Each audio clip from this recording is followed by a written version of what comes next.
Hello friends, welcome to our JEE multiverse channel. आज हम EMI की थियरी को ही कंटिन्यू करेंगे। आज हम मोशनल ईएमएफ पढ़ेंगे, जो हमारा अगला टॉपिक है। अभी तक अगर आपने हमारे चैनल को सब्सक्राइब नहीं किया है तो ज़रूर सब्सक्राइब कर ले। आइए ईएमआई की थियरी को आगे बढ़ते हैं। तो मोशनल ईएमएफ आज हम पढ़ेंगे, उस पर थियरी भी पढ़ेंगे, मतलब बेसिक सी थियरी, और कुछ है नहीं कंसेप्ट। और बाद में हम भर भर के इलस्ट्रेशन करेंगे उसके। तो मोशनल ईएमएफ बेसिकली क्या है? अगर कोई रॉड मैग्नेटिक फील्ड में मोशन कर रही हो, ये मैग्नेटिक फील्ड अपने अंदर की तरफ, अभी अंदर की तरफ मानते हैं, बाहर भी हो सकती है, तो क्वेश्चन पे डिपेंड करेगा।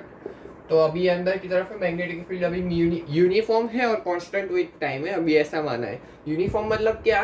कि अगर यहाँ पे मैग्नेटिक फील्ड B1 है और इस पॉइंट मैग्नेटिक फील्ड B2 है, तो B1 इक्वल टू B2 होगा। ये हर एक पॉइंट के लिए मैग्नेटिक फील्ड सेम होगी। और कांस्टेंट का मतलब क्या? कि टाइम के साथ भी मैग्नेटिक फील्ड बदल नहीं रही है। यूनिफॉर्म मतलब स्पेस के साथ मैग्नेटिक फील्ड नहीं बदल रही है, और कांस्टेंट मतलब टाइम के साथ मैग्नेटिक फील्ड नहीं बदल रही। ये खास ध्यान रखने वाली बात है, क्योंकि इसमें बहुत लोगों को कंफ्यूजन होता है। तो अभी मैग्नेटिक फील्ड है, ये पूरे रीजन में मैग्नेटिक फील्ड है। अभी ये जो अपना रॉड है वो मतलब यहाँ तक है, यहाँ से ये पूरे राइट में मैग्नेटिक फील्ड है, अभी यहाँ पे नहीं है। अब ये रॉड जो है अपना, ये पूरा सीधा ही है, ये v से जा रहा है कांस्टेंट वेलोसिटी से। तो अभी मैग्नेटिक फील्ड में एंटर करेगा। तो अभी मान लो, इसको ठीक से बनाते हैं, तो अभी ऐसा है। अब मैग्नेटिक फील्ड में एंटर करके तो इसमें कोई ना कोई इंड्यूस्ड डीएमएफ होगा। इसको हम इंड्यूस्ड डीएमएफ क्या होगा, इसको हम दो तरीके से निकाल सकते हैं। एक तो सीधा हम फेराडे लॉ लगा के इसको आसानी से निकाल सकते हैं, दूसरी मेथड भी है। तो हम पहले फेराडे लॉ से ही देख लेते हैं, बाद में दूसरी मेथड से भी देखेंगे। तो मान लो इसकी थिकनेस अभी नेग्लिजिबल है, तो ये v से जा रहा है अभी, ठीक। तो अभी मैग्नेटिक फील्ड तो b है। तो अब मान लो अभी v कांस्टेंट है, v बदल नहीं रहा है, ये ध्यान रखने वाली बात है। अब देखो इसके dt टाइम बाद, ठीक, dt टाइम बाद ये कुछ यहाँ पे आया होगा।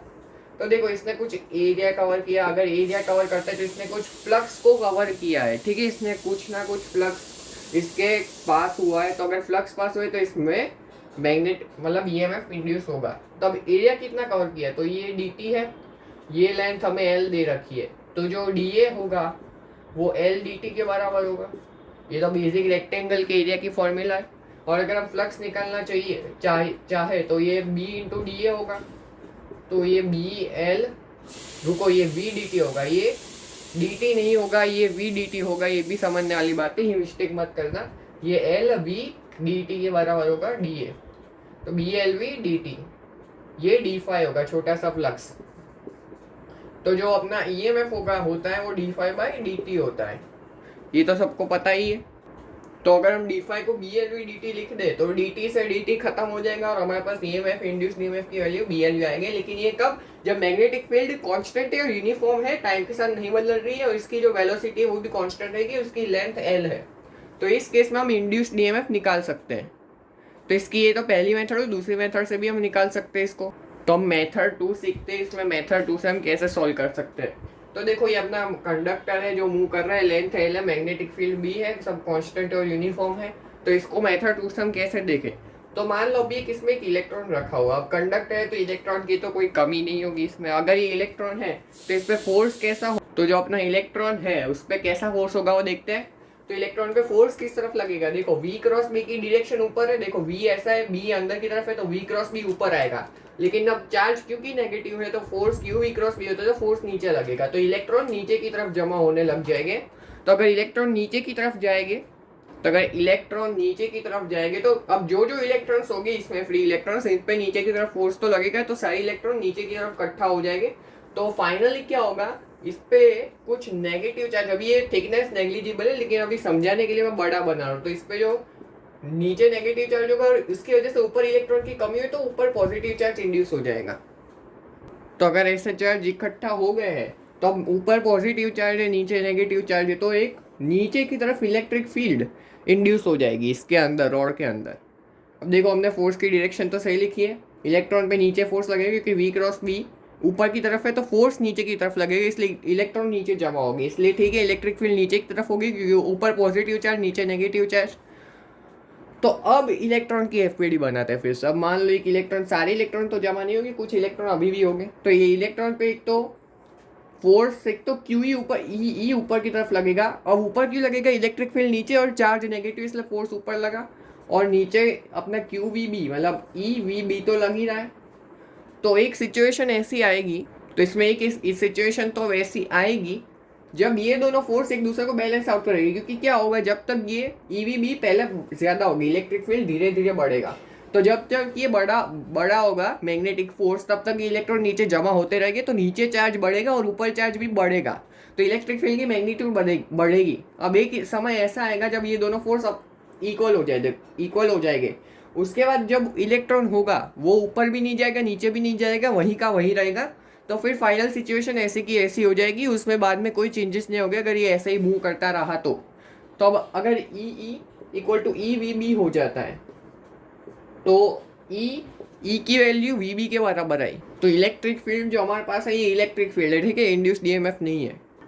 तो हमारे पास जो इंड्यूस डीएमएफ होगा यानी कि पोटेंशियल डिफरेंस निकल रहे हैं ये दोनों एंड पॉइंट्स के बीच में, तो जो पोटेंशियल डिफरेंस होगा ये इलेक्ट्रिक फील्ड इनटू ये लेंथ, तो वी बी एल।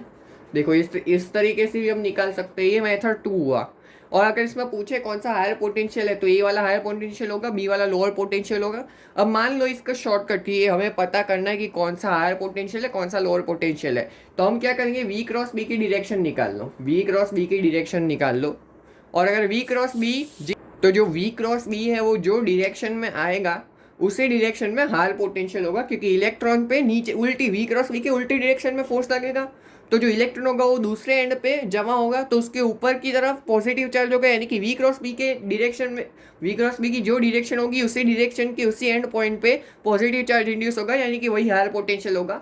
यानी कि जो वी क्रॉस बी की डायरेक्शन होगी उस तरफ जो एंड पॉइंट आता है रॉड का वही हायर पोटेंशियल होता है, ये याद रखने वाली बात है।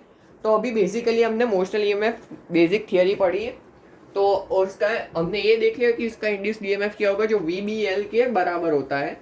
तो अब आगे इस पे क्वेश्चंस के करते हैं। तो अगर ये तो हमने देख लिया कि अगर ये रॉड हो वो मैग्नेटिक फील्ड में जो अपना बी है अगर बी से जा रहा हो तो इसमें induced EMF B V L होगा, और इस केस में ये ए पॉइंट हायर पोटेंशियल पे होगा। तो अगर हम इसको बैटरी के फॉर्म में बनाना चाहे तो इसकी बैटरी कुछ ऐसी बनेगी, ये इंड्यूस डीएमएफ है ई जिसकी वैल्यू वी बी एल है, तो मैं डायरेक्ट वी बी एल ही लिख रहा हूँ, वी बी एल। और ये ए पॉइंट है या बी पॉइंट है, ए हायर पोटेंशियल पे और बी लोअर पोटेंशियल पे। ऐसा हम बैटरी बनाना आना चाहिए क्योंकि बाद में ऐसे क्वेश्चन आएंगे जिसमें हमें बैटरी बनाने की ज़रूरत पड़ेगी।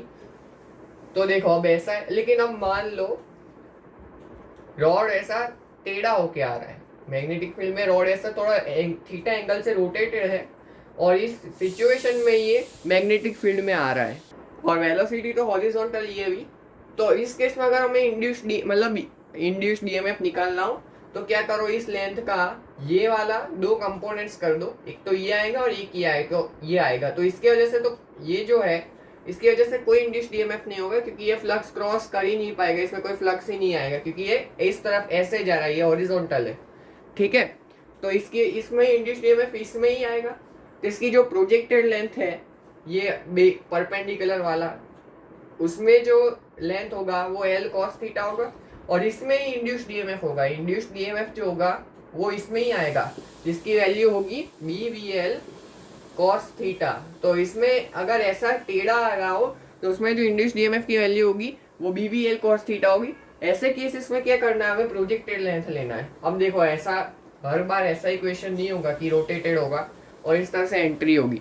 अब मान लो कुछ ऐसा आ गया, मतलब ये ऐसा नहीं है बस ऐसा ही है, और ये दोनों कुछ रुको ठीक से बनाते हैं, देखो कुछ ऐसा ही आएगा, हाँ ऐसा कुछ, और ये दोनों ये जो लाइन मैंने अभी बनाई है अभी वैसे शेप में नहीं है लेकिन ये वर्टिकल है, ठीक है, वर्टिकल है ये। तो कुछ ऐसे आ रहा है, ये अपना शेप जो भी शेप है आर्बिट्ररी शेप है वो कुछ ऐसे आ रहा है। तो अब इसमें भी देखो ये प्रोजेक्टेड लेंथ निकाल लो और इसकी वजह से इंड्यूस्ड डीएमएफ होगा, क्योंकि ये वाली लेंथ की वजह से कोई इंड्यूस्ड डीएमएफ नहीं होने वाला है। ये बेसिक सा फंडा है क्योंकि देखो हॉरिजॉन्टल है अपना ये रॉड, और ये अगर वी से ऐसे जाएगा तो अगर यहाँ पे आ गया तो इसके बीच में इन बिटवीन इसने कोई क्या फ्लक्स कट किया, फ्लक्स कोई कट नहीं किया।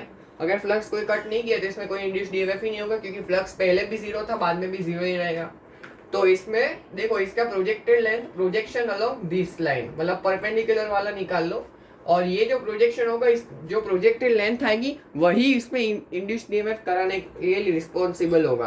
तो इसकी प्रोजेक्टेड लेंथ क्या आएगी, 2L cos थीटा आएगी। ये तो साफ साफ हमें दिख रहा है। और अगर ये बी से जा रहा है तो इसमें जो इंड्यूस्ड ईएमएफ होगा वो BVL होगा। तो V into projected length 2L cos theta. तो ये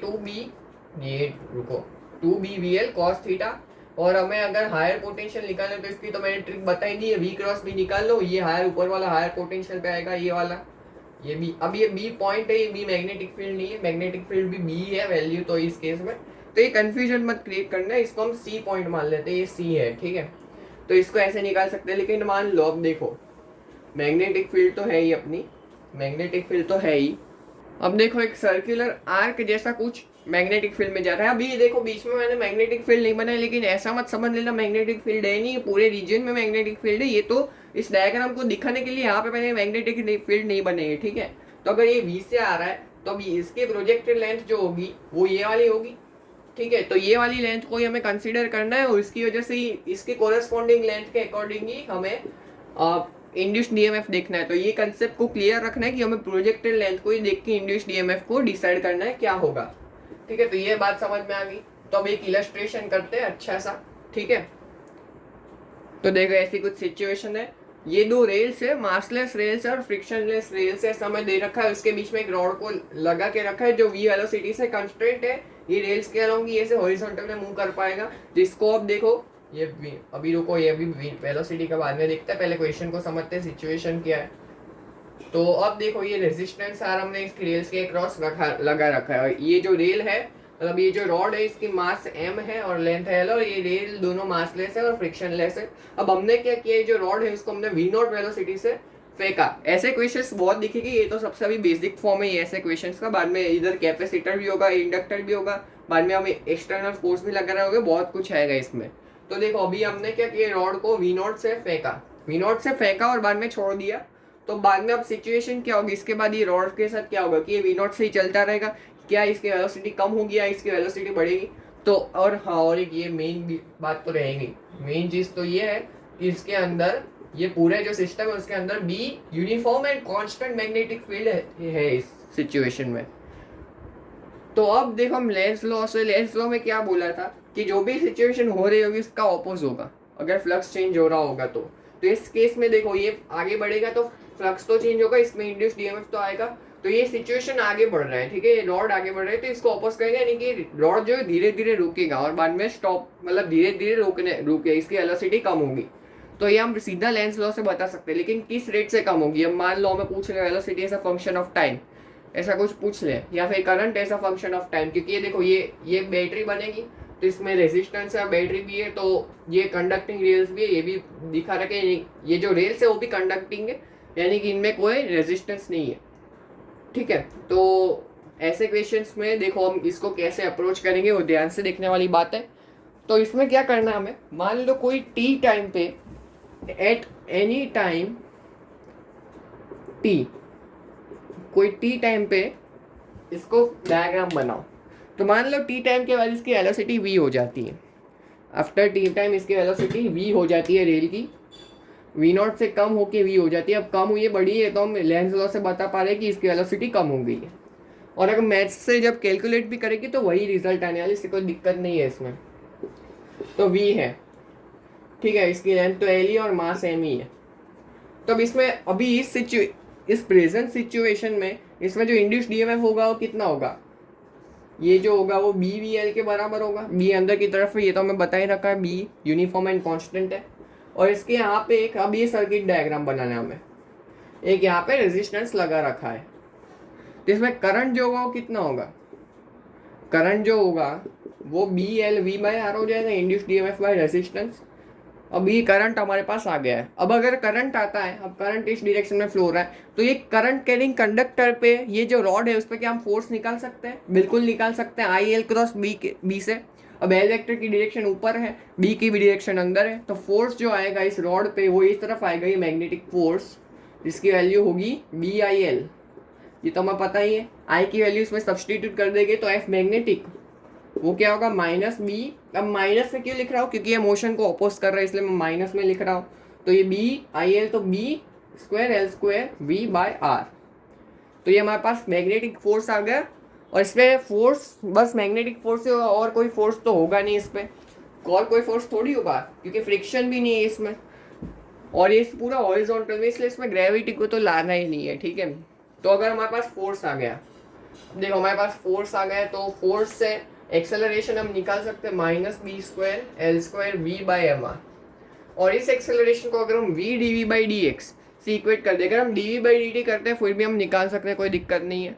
उससे भी हम आसानी से इसमें velocity as a function of time निकाल सकते हैं, और velocity as a function of displacement निकालना है तो V D V by D X से इक्वेट करके हमारे पास आंसर फाइनल रिजल्ट आ जाएगा। तो इस तरह से ऐसे क्वेश्चन को हम अप्रोच करते हैं। तो हम और कुछ एक आध दो क्वेश्चन कर लेते हैं ऐसे, ठीक है। तो इसके जैसा ही क्वेश्चन है, बस इसमें रेजिस्टेंस की जगह कैपेसिटर लगा दिया, बाकी सब सेम है। इसका मास सेम है, लेंथ एल है, वी नॉट वेलोसिटी से फेंक दिया है।